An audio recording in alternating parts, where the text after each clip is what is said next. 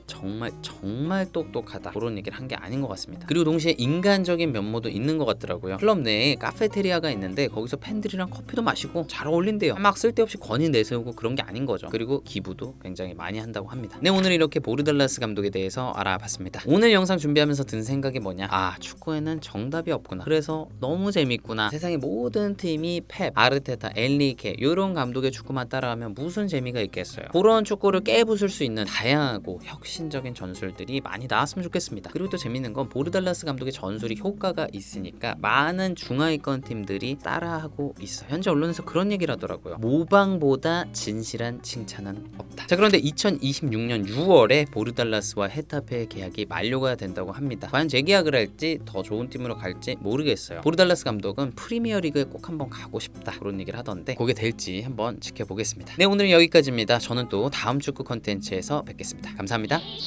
뿅.